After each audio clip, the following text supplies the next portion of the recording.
campaign to suppress bandits in central and southern China was a counter-guerrilla, counterinsurgency campaign. The Communists fought against the Nationalist guerrillas that mostly consisted of anti-communist irregular forces and nationalist regular troops left behind after the Nationalist government withdrew from mainland China. The campaign was fought during the Chinese Civil War in the post-World War II era in 6 Chinese provinces: Henan, Hubei, Hunan, Jiangxi, Guangdong and Guangxi, and resulted in a communist victory. Strategies. Nationalist strategies. Like other attempts by the Nationalists to wage guerrilla and insurgency warfare against the Communists after being driven from power in China, its strategic miscalculations contributed as much, if not more, to their eventual defeat than their opponents' military and political victories. At the close of World War II,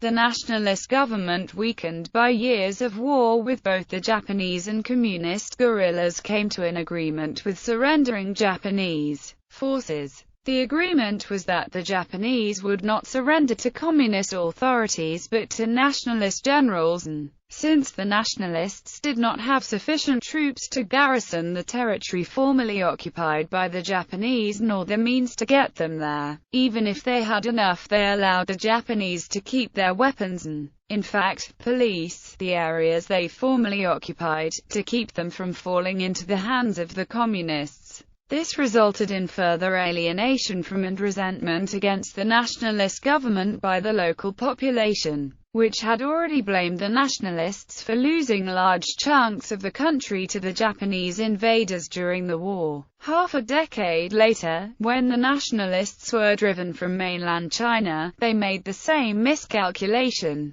They enlisted the help of local guerrilla fighters who were mostly bandit gangs to fight the Communists, and ordered surviving Nationalist troops to join these units. However, the bandits were feared and hated by the local populace they had robbed and terrorized for so long, and the sight of Nationalist troops fighting with these forces instead of against them did not help to win the hearts and minds of the general population. In fact, it achieved exactly the opposite effect, strengthening popular support for their communist enemy. The second strategic miscalculation made by the Nationalist government was also similar to the one it made immediately after World War II, when it attempted to simultaneously solve the warlord problem that had plagued China for so long and the problem of exterminating communists. The warlords allied with Chiang Kai-shek's nationalist government were interested solely in keeping the power, riches and influence they had, and when the invading Japanese offered to let them keep their power and privilege in exchange for their collaboration,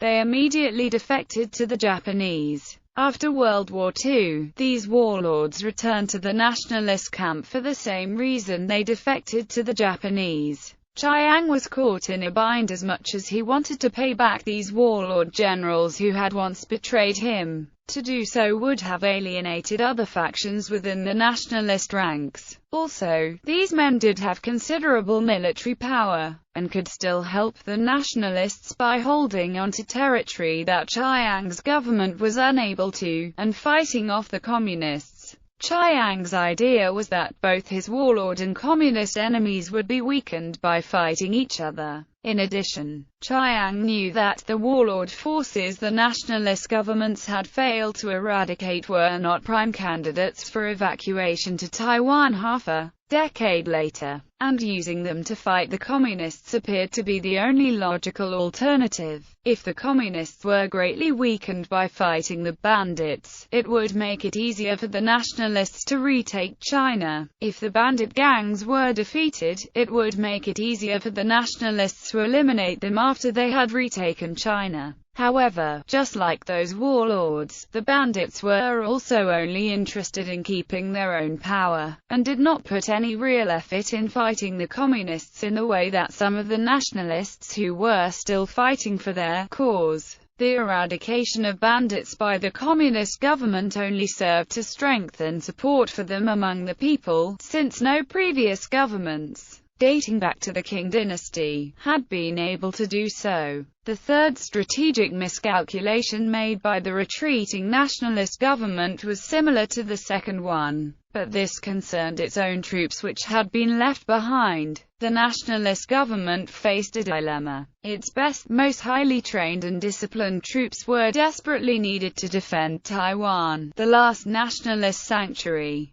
Its less disciplined, motivated and experienced troops were definitely not suited for that particular task, and were not given top priority for evacuation. Instead, they were left behind to fight the communists behind enemy lines. What this did, however, was to alienate and demoralize those very troops, and it was impossible to expect them to fight their communist enemy with the same motivation and fervor that the more dedicated nationalist troops did. Compounding the problem was the fact that the bandit gangs these troops were to work with, because of their knowledge of the local terrain and populace, were often rewarded with higher ranks and more pay than the regular nationalist troops received. As a result, the nationalist troops, who were now guerrilla fighters, lacked the willingness to work together with the bandits they once hunted down, especially when many of these same bandit gangs had killed their fellow soldiers during previous eradication, pacification campaigns. Many loyal nationalists were enraged by the fact that they now had to take orders from the very bandit leaders they had once fought. For their part, the Nandite leaders felt similarly about their former enemies, and often used these troops in particularly dangerous missions in order to minimize casualties to their own men. The fourth strategic miscalculation made by the retreating nationalist government was financial and economical. These bandits turned guerrillas were mostly provided with arms, but due to the nationalist government's dire financial straits were not given sufficient supplies and money. The bandits turned guerrillas went back to their old habits, robbing and looting the population in their local area. This inevitably drove the people to look to the communists for protection from the very people who were supposed to be protecting them. The trickle of financial support provided by the nationalist government was simply not enough to support such guerrilla and insurgency warfare on the large scale. Another unexpected but disastrous result of the insufficient financial support was that work to erode support for the nationalist government within its own ranks. Wealthy landowners and businessmen were strong supporters of the nationalist government, since it was often their properties and businesses that were being confiscated by the communists and redistributed to the poor. Their hatred of the communist government was enough to cause many of them to stay behind voluntarily to fight behind enemy lines. However, the landowners and businessmen had also long suffered attacks and depredations by the bandits as well as the communists. Now that they were ordered to fight under the same men who had once robbed, looted, kidnapped and at times murdered their friends and relatives, what cooperation they extended to their former enemies was in name only. This policy only served to alienate, dispirit and demoralize these formerly ardent supporters of the nationalist movement. Another problem for the nationalists was the strong disagreement among their own leadership on the best ways to continue this war against the communist enemy. Military leaders advocated a total war, but this conflicted with the interests of another strong faction of the nationalist government. Landowners and businessmen who had joined the bandits to fight the communists. They had done so because they believed that the nationalists would be able to retake mainland China within a few years, after which they would be able to regain their lost lands, businesses and other properties that had been confiscated and redistributed to the poor by the communists.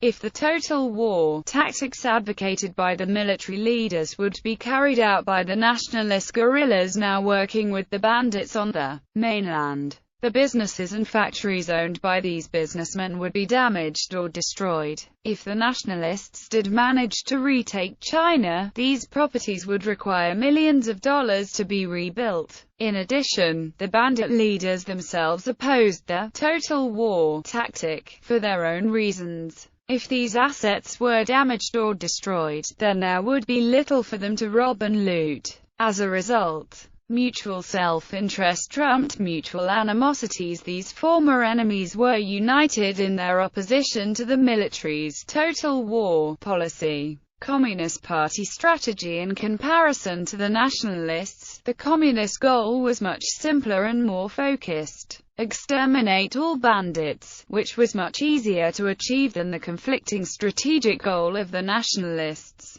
The Communists also enjoyed another advantage: their command structure was unified so that they could fight much more effectively compared to their nationalist adversary, which was unified in name only but fought independently. Despite their impressive numbers, the Nationalist army totaled more than 1,160,000 men. Communists were also much better armed than their opponents due to the Nationalists' rapid retreat from the mainland, which left their government with not enough time to train and equip the guerrillas left behind. As a result, roughly half of the guerrillas were armed with modern weaponry. Communists mobilized 63 divisions totaling over 41,000 troops and an additional 60,000 militia in the central and southern China military region to fight local bandits in the regions including western Henan, western Hubei, southern Jiangxi, northeastern Jiangxi, western Hunan, southern Hunan, western Guangdong, northern Guangdong, Pearl River Delta, western Guangxi, southeastern Guangxi and the border region between Hubei, Anhui and Henan.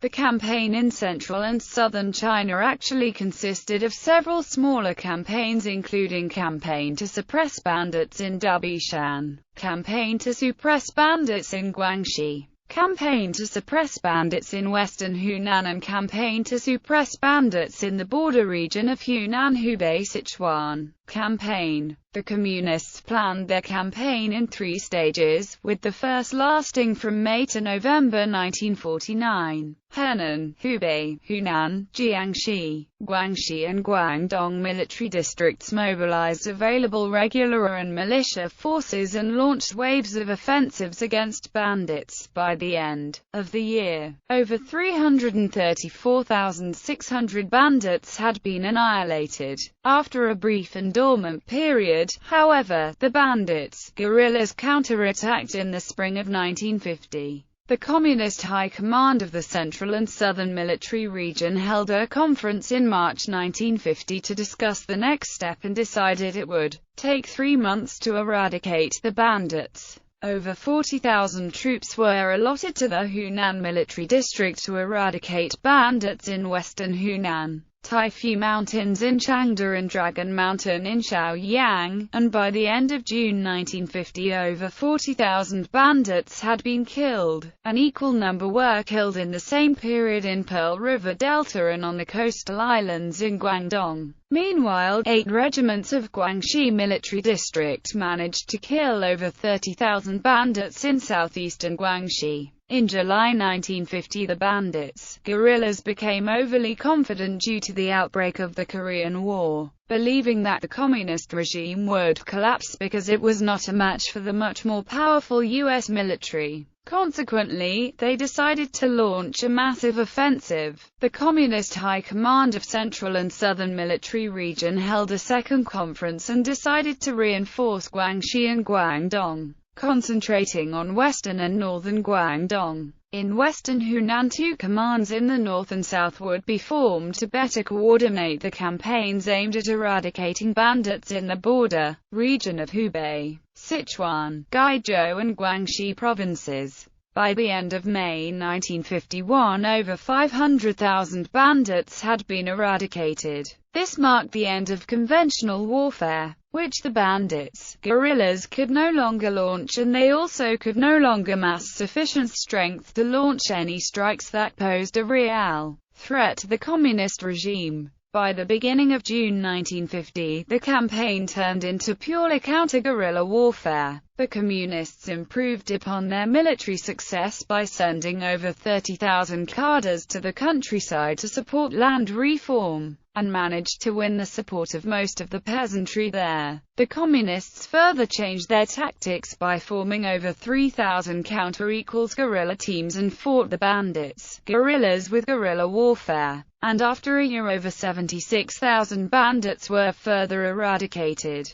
On June 1, 1952, the Communists adjusted their tactics once more due to the progress made earlier, and the concentration turned into counterinsurgency warfare, with the responsibility transferred to local police forces. However, the Chinese police force at the time, the Public Security Army, was a branch of the regular army. By April 1953, another 17,000 bandits were eradicated, and in June 1953 all tasks were transferred to police forces when the Communists declared that the campaign ended with the eradication of over 1.16 million bandits in central and southern China. Outcome: although sharing the common anti-communist goal, the nationalist guerrilla and insurgency warfare was largely handicapped by the enlistment of bandits, many of whom had fought and killed nationalist troops earlier in the eradication, pacification campaign, and compounded by the additional differences within the nationalist guerrilla. The nationalist guerrilla and insurgency warfare against its communist enemy failed. For the Communists, in addition to the complete eradication of the bandits, another benefit of the campaign was obtaining a valuable source of tough soldiers.